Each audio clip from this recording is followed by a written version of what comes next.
Under public comments, so we'll go on to presentations. Otero Historic Preservation Board presentation. Yes. Rebecca. So I can make this as long or as short. Amy said this might be a good time. I haven't been here to give you a really good update for a while on things the Preservation Board is doing. For the new, we've had a Preservation Board since 2004, and in 2010 we became what's called a certified local government. It's a program the commissioners had to agree to that. That says that we've made a commitment to historic preservation, to furthering efforts to do documentation and to do those things. And it's a program we get, because we're a CLG, we can get certain fundings through History Colorado, through a federal funding, and there's no cash match required. So that's very good for us. So I just wanted to update you on, we are staying very busy, and of some of the things that the Preservation Board has been working on. I know you're aware we've been working on the Japanese American history in Otero County. The first phase was funded through one of those CLG grants. We got a little over $25,000 grant. And we had the cash match. We didn't have any cash match, but in-kind donation. And that was to document the Japanese American history, where the historic schools were, do a historic context, and we started inventory the Japanese section at the Rocky Ford Cemetery. And at that time, working with, we have a group of Japanese American advisors that we've been working with, and one of the things that they identified was so very important to them was the Japanese section at the cemetery. So part of my role as preservation officer, reached out to the Office of Archaeology and Historic Preservation at the state of Colorado, at History Colorado. They came down, we met with some of the Japanese advisors to look at the cemetery, and then we had to file a form. I had to fill in a form, and there was a determination that it is eligible for the National Register of Historic Places. Because of its design, it's a designed rural cemetery. There were two cemeteries that have come together, and also because of its very significant, what can tell the ethnic heritage, specifically of the Japanese American, the early Hispanics, and then the pioneers of that area. So Rocky Ford gave us permission. We have to have permission of the owner to do a nomination. So we did that. We applied for a grant to the State Historical Fund because it is associated with what's known as BIPOC, Black, Indigenous, People of Color projects, which is a priority. Those resources have not been well documented in Colorado. We didn't have to have any cash match. Makes me happy. And so we did get a grant for that project. We are under contract. We've been working on that. We've got the preliminary payment we've already gotten. We get an advance payment. We've submitted our first 4 quarterly reports. We are in the process now. The kanji, the Japanese writing on the headstones, are being translated by a PhD candidate at Harvard in East Asian languages and civilization. He had formerly been a student at DU, and they connected it with him. Lex Nichols, thank you, has done the initial drone mapping of the cemetery. That's been completed. We're doing the research, and we plan to have the project team, which is Jane Daniels and Dr. Kathy Corbett, myself, to have the draft nomination to History Colorado for their review meeting by September 29th. The other component of that is what we're calling the untold stories. How do we tell people about the history of the Japanese Americans in Otero County? There really aren't any standing buildings. What had been the Buddhist church in Swink is gone. The schools are gone. And so again, the cemetery was a very important place. So that part of the project is being based upon a project at Fort Logan, the National Cemetery in Denver, what they call More Than a Headstone, Untold Stories, and using people that are buried there to tell stories and history. So working with our Japanese American advisors, we've selected 5 themes. Land and opportunity, gaman, which is patience and the perseverance, endurance, acceptance, patriotism, legacy, and honor, and adversity and loss, resilience. And we identified 5 people that were pulling those information together.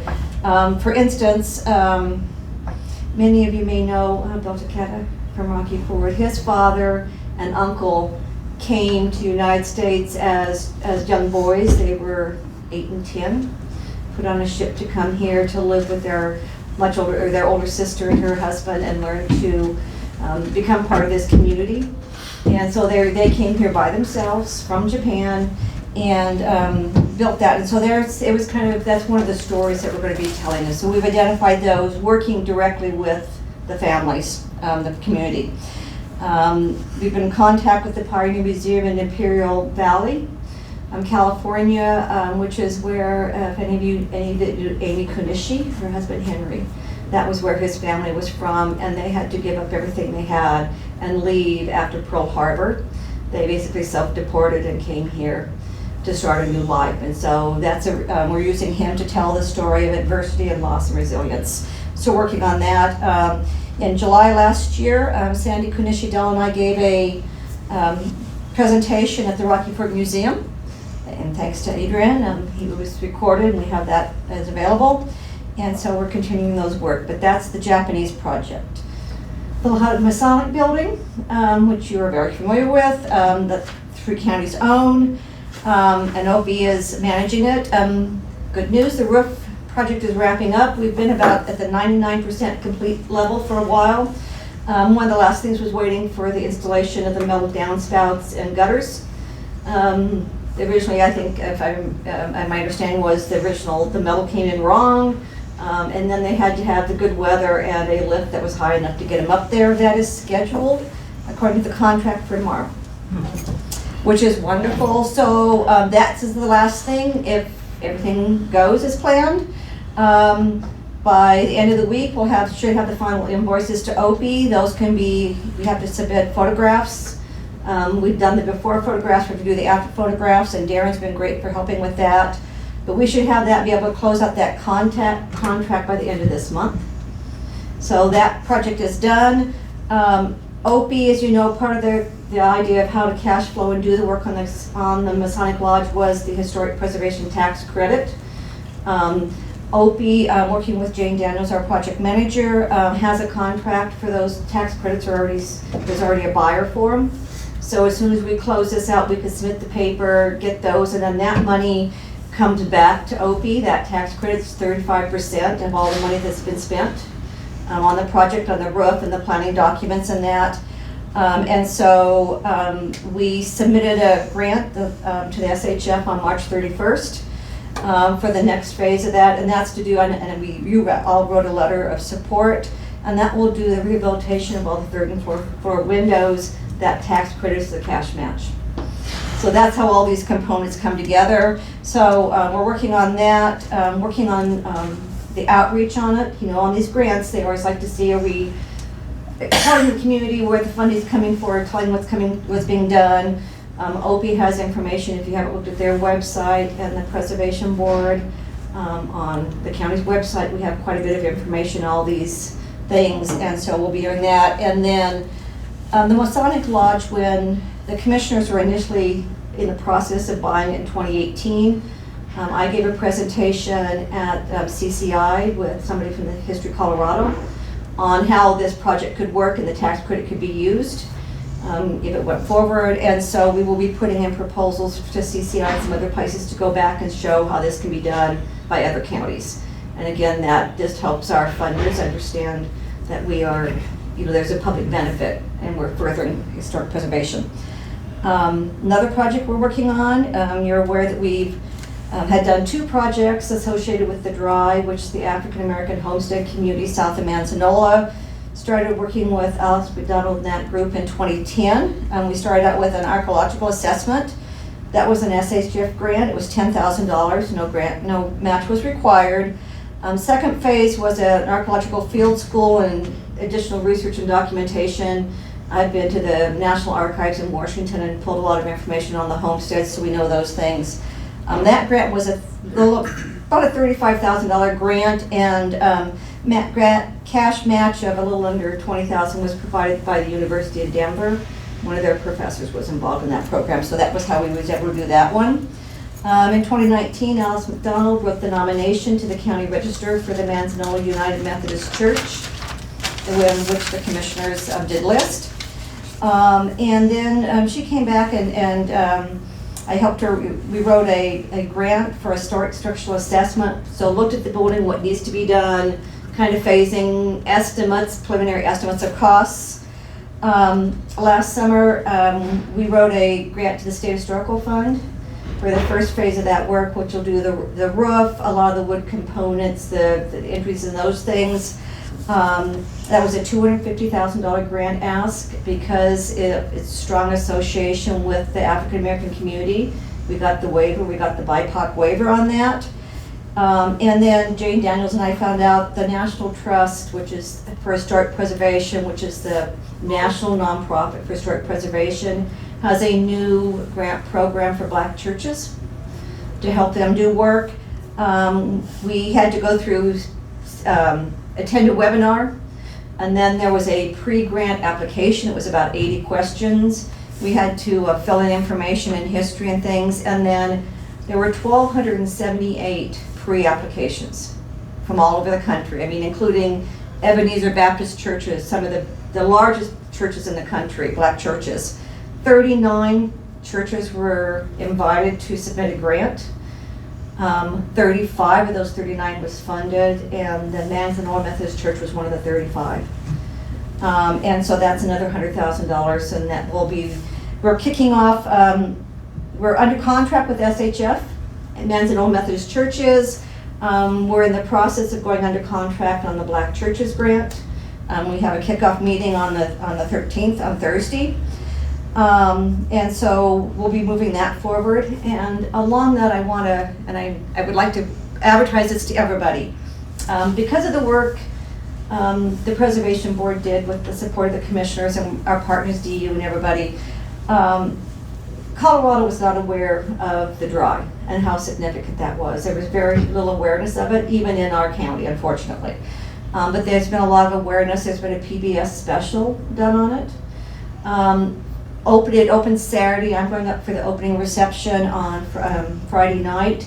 But there is a new exhibit opening at History Colorado, which is our state historical society, entitled "The Dry Black Women's Legacy in a Farming Community," using oral histories and photographs, Alice McDonald and some of her family, to really expand the knowledge of that. So that opens at History Colorado Saturday.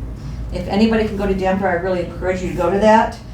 And History Colorado, I've had a meeting virtual Friday with Dr. Nelson up there, who's the Associate Curator for Black Heritage and History at History Colorado.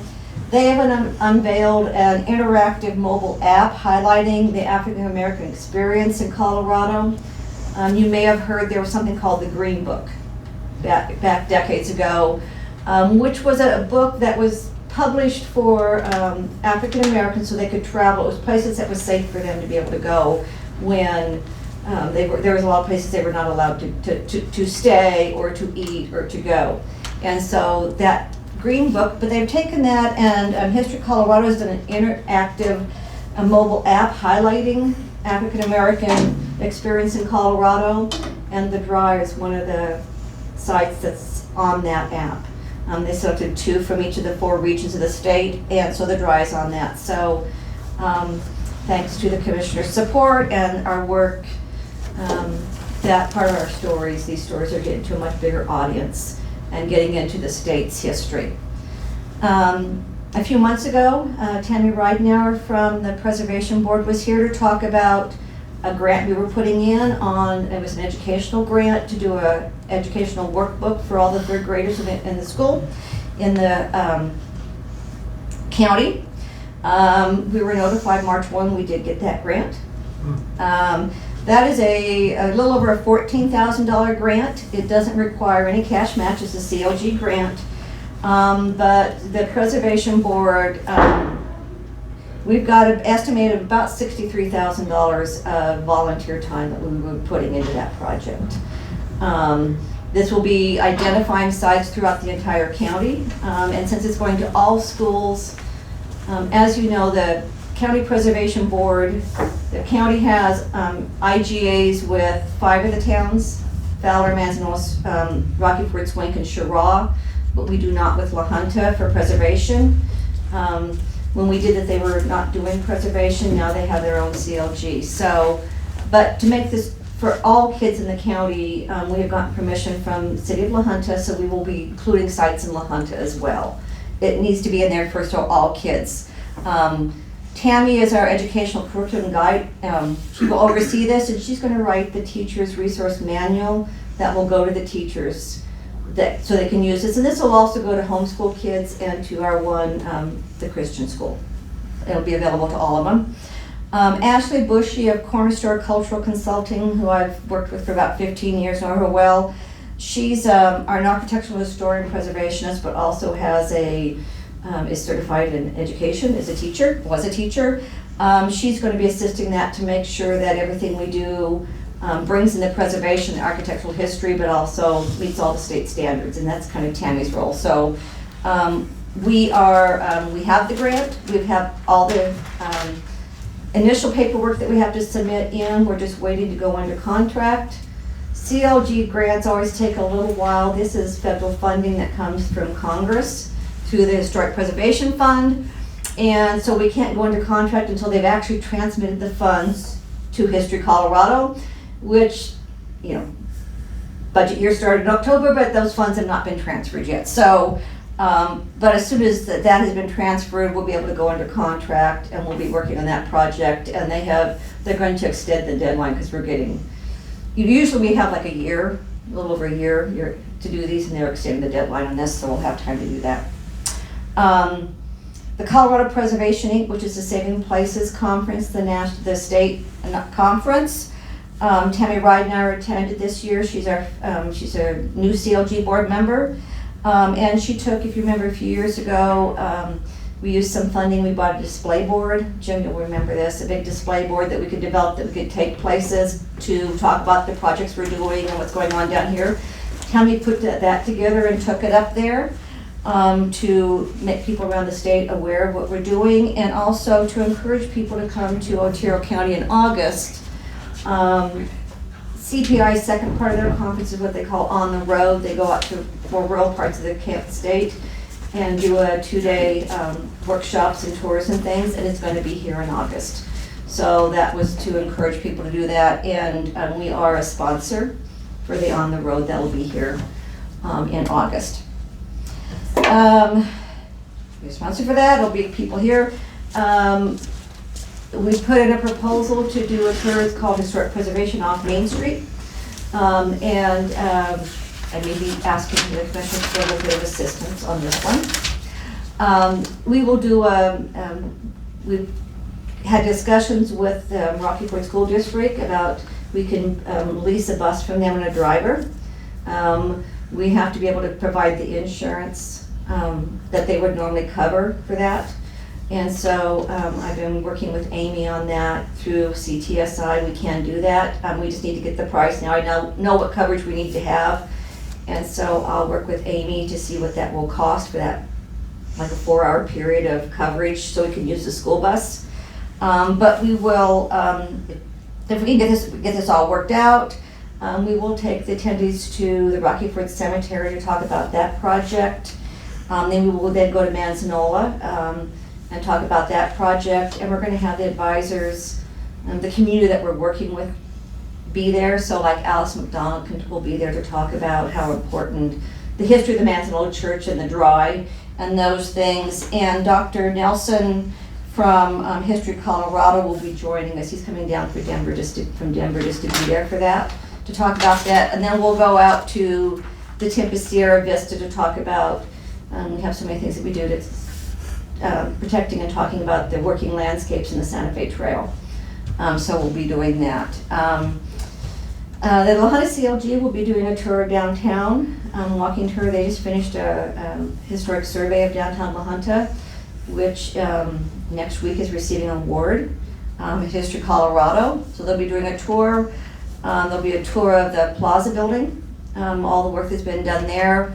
Our architects and contractors, I'm a holdover, still working on that for being on urban renewal, which I haven't been on for 2 years. But, and then the project team and I will be doing one on really all the fundraising and things that went behind that. Registration for the On the Road that will be here August 25th and 26th is only $50 for anybody from Otero County. I would love to encourage any of the commissioners. We would love to have you come to, so there'll be some special events or to any parts of that. But you can go to the Colorado Preservation Inc. site and register for that. And then on Sunday, August 27th, we were trying to figure out a way with the Japanese American work we've been doing. We're finding more and more overlaps with Amache and ties back and forth with the communities. But on Sunday, there'll be an opportunity for participants to go to Amache at the National Historic Site and help with an on-site project there. So we can do that as well. Nominations to the county register. Just last week, I've been contacted about 2 potential nominations. So we have to have the owner's permissions, but if they decide to go forward, we'll be working on those. You all get something from me every month, usually on land use and on section 106. So briefly, I'm going to go over that. Part of my job, as they defined the preservation officer, was also to be the liaison and to work with all the other preservation organizations. And I've had all the training in section 106. Section 106 is a part of the National Historic Preservation Act that balances the need for projects, federal projects, and protecting our historic resources and our history. And so any project that is a federal undertaking, which means it's a federal project, it's a CDOT project, it's a PCMS, it's an Army project, uses federal funds or requires a federal permit. So that's how like cell phone towers come in.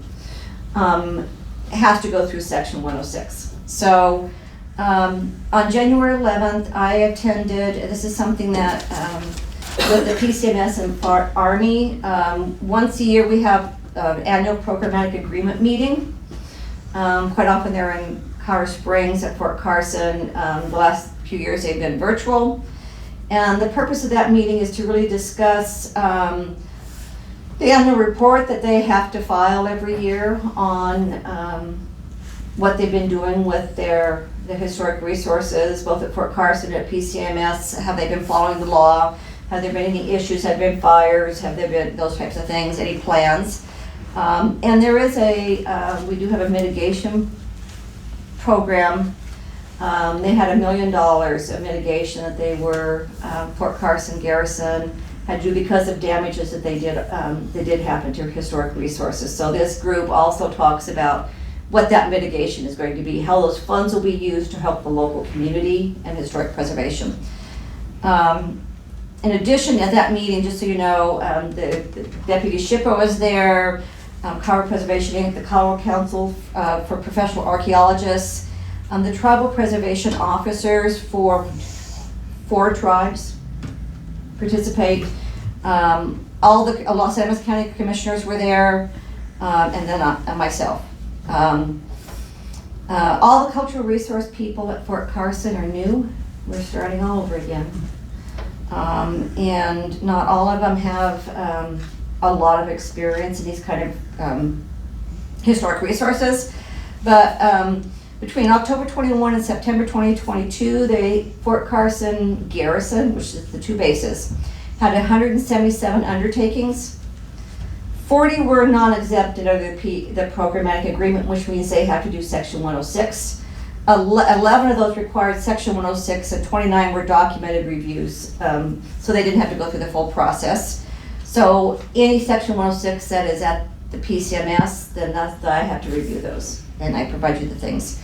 As usual, the discussion, things for open communication and honesty was a major point of discussion. The low altitude aviation training flights that we've had such a concern about was a major part of discussion. About a year and a half ago, the Army initiated consultations. It's for 4 low altitude training routes down to 100 foot. Their initial information said it would be periodic and maybe a couple helicopters. Actually, it came out it was going to probably be 1 to 2 a week and up to 5 helicopters down to 100 foot. They initiated section 106. All the consulting parties had concerns, and then we sent in a very lengthy, you all did, response. They sent a letter to the advisory council saying they were going to proceed with the undertaking without completing section 106, which does not follow the law. We sent a very long, the commission sent a very long letter. During the meeting, they've been told basically to return to their legal obligations. They say that they're going back to that. There had been a documented report of them using one of those flight patterns, one that runs out towards Tampa Sierra Vista. And initially in the meeting, they said that that was a rumor and that there never was. The commissioners actually got a letter saying that that didn't happen.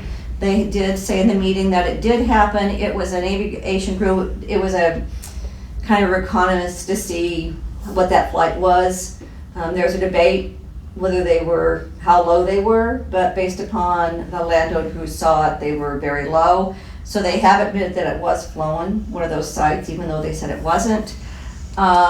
They also said that it was a rumor that they were going to proceed without the undertaking, without doing section 106. And I had to pipe up and tell them I was looking at the letter that they sent to the ACHP, so it wasn't a rumor. So this is part of our making sure that we can have communications with them. And these are why these meetings are so important, to do that. So they are back to doing section 106, but we've heard nothing more. Oh, sorry. And if I have a lot here, so. The Army has also, they've issued a memorandum that the Department of the Army that they, for the Army on to defer, as far as deferred maintenance on historic buildings owned by the Army. If you've been to the PCMS, there's a lot of historic ranches out there. The old Lockwood Stage Station, the remnants are still there. We've been having discussions for many years about basically what they're doing is called demolition by neglect. You don't care for it, eventually it falls down. The Army has proposed to stop maintenance on any of the historic ranches at the PCMS. During this meeting, there are some that are very significant. While some, there'll have to be some more discussions about this, but there needs to be, they've been instructed to initiate consultation for a memorandum of agreement on what will be done and how it will be done. Red Rocks, Brown Sheep Camp, some of those are so significant that they need to be maintained, and that is part of their legal federal requirement. And they brought up something, this is something they'll come back to you all again. We went through this in 2007. The Army, Fort Carson is proposing to adopt what they call the Army Alternative Procedures. It's under section 106, but it streamlines the process.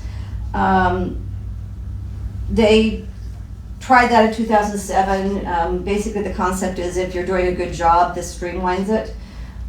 They are talking about it again, but there'll be ongoing discussions about that. That we've had there was a discussion about a proposed Burlington-Noser Railroad communications tower at Iron Spring. Working back and forth with them and the SHPO, they've agreed to move that to Bloom. And you all sent them a letter that was drafted asking for, because there still is going to be impact to the Santa Fe Trail for a mitigation, which would be BNSF would provide some funding so we can do some additional preservation work, history work. It's still in limbo. So I periodically follow up with the SHPO and with them. I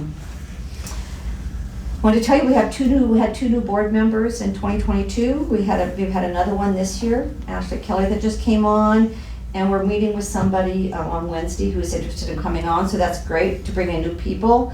I do have one request for the board. Jill Manley's been on the board. Her term did expire in January. She wasn't sure if she wanted to stay on. She's been the chair. She would like to stay on the preservation board. We'd like to have her reappointed. She's going to step down from the role of being chair, but so I would like to ask the commissioners to reappoint Jill Manley to the preservation board. And all of them will be involved with the workshop. And then just so as my role as preservation officer, I told you I hadn't been here for a while. In 2021, I was asked to serve on a national task force to analyze and make recommendations on the Federal Historic Preservation Fund. These are the federal funds that go to every state for the SHPO's office, National Register, for them to do this work. And it's also where the money that comes for the Certified Local Government Program that trickles down to our local communities. They were evaluating the apportionment formula. It's a very complicated three-tier formula. But this group that I was on made recommendations to the Park Service, Department of Interior, and then they take the recommendations to Congress. And we have been asking them to increase the HPF up to where it was law said it could be up to a certain amount. We've never hit that amount, but we are asking for that. I am still serving on History Colorado's Preservation Program Committee. I am on the Board of Directors for the National Alliance of Preservation Commissions, which is the national organization that represents historic preservation commissions. There's about 2,600 all over the country, and so we do the training and recommend that. And so in July, they do a conference every 2 years. I went to Cincinnati and gave a presentation on Section 106 and the importance of local communities engaging. And then they do NAPC puts out a quarterly magazine. So we have an article in that, published on that I brought to share with all of you. It's a good introduction to Section 106 and all this gobbledygook that we talk about. And I am now, unfortunately, I'm now the chair of that magazine committee. Since January of last year, I've either written or helped to assist write 15 grants coming into the county for preservation. Every grant that has been announced, we have got funded. So we've got about 6 out there now that we're waiting on, but so there's been a lot of stuff coming in. I'm on the project team for every project that comes in, so there's that strategy. That's working with the contractors, with the project managers, with the architects, looking at what the next phase is going to be, working on all those. Thank you for your service. Yeah, thank you. I'm going to retire from this free job one of these days. It pays real good. Yeah, it pays really good, yeah. I sat in Palm Springs or The retirement. But because we do have, looks like we'll have 4 new preservation board mandates. There's a lot that goes on, a lot of groups and all these things. I'm going to be doing some trainings, and I'd like to invite any commissioners or county staff that would like to come to understand how these things interact or those kinds of things. But this is just a copy of the article that was in the national magazine on Section 106. And that's it. It was a long report, but I haven't been here for a while. But so you guys all know what we're doing. And if do you have any questions? You said 15 grants since January of 21 or 22? 22. So in the last I'm impressed. 15 and a half months, yeah. Do you have to handle all the grant money that comes through? Who handles the? Well, that gets complicated. Sorry. The CLG grants, like the educational workbook, on those grants, that money, it comes to the county. So I work with Amy to make sure invoices are paid. We have to submit copies of checks, all that's done, and do the reporting that then is submitted on those. On the case of the Masonic Lodge, that goes through OPI. The money goes there. But Jane Daniels, who's the project manager for that and for the Masonic Lodge, and she and I are working on the plaza building and those. Jane does the financial reporting. That's what she does as a project manager. But I make sure that everything gets posted correctly into the accounting, that we're tracking everything accordingly. So it kind of depends upon the grant.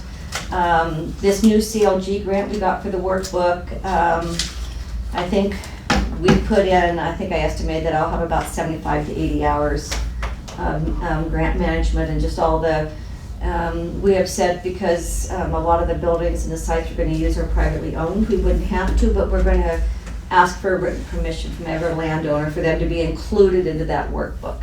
So I have to develop the form and make sure that they'll all get filled in appropriately and filed and all those kinds of things. So I do all those things as well. I probably should know this, but where's Fort Logan? Fort Logan is a national veterans cemetery in Denver. Yeah, and More Than a Headstone Untold Stories is a program that they've been working with University of Denver.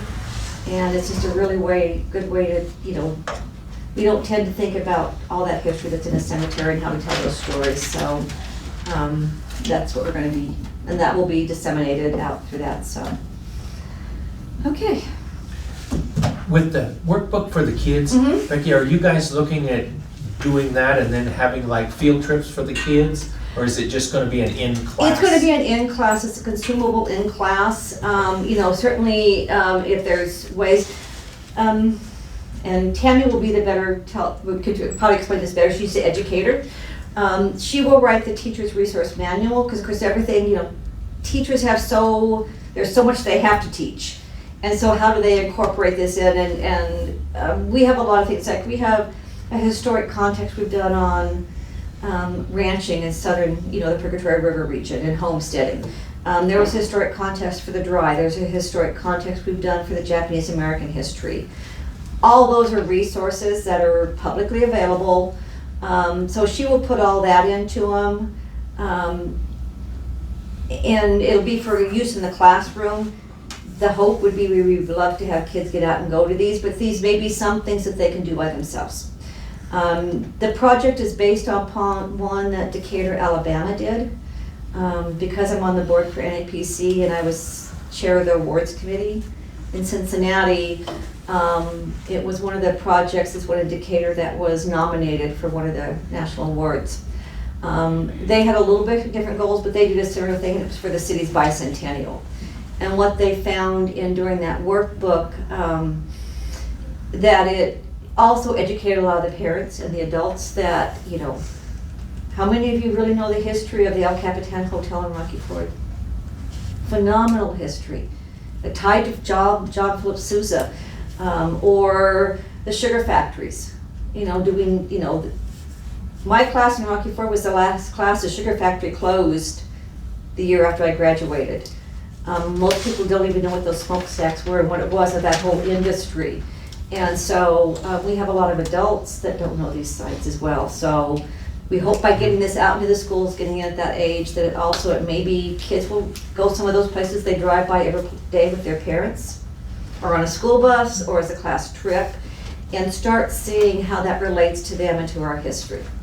And then the educational things that come out of it, like, the Rocky Ford Museum is a Carnegie Library. It was, the philanthropy of Andrew Carnegie, who was a Scottish immigrant, dirt poor Scottish immigrant who became very, very wealthy. Why do we have these libraries? Because that was how he decided to give back to his adopted country. So those will be some of the kind of lessons that we'll be able to teach, and kids see those buildings, those places every day. But thank you to the commissioners for all your support, Thank you. Yes, thank you, Becky, for all your hard work. would like to ask you, I've got what the coverage for the bus for that tour would be. I'm going to take that to Amy, and then we can visit and see if that, I'm hoping that the commissioners will maybe allow us to use the CTSI, the county's insurance, to cover the bus for that morning, for that tour, so we can really get people out and show them some of the things that we're doing. Okay. Thank you all. Thank you. Thank you.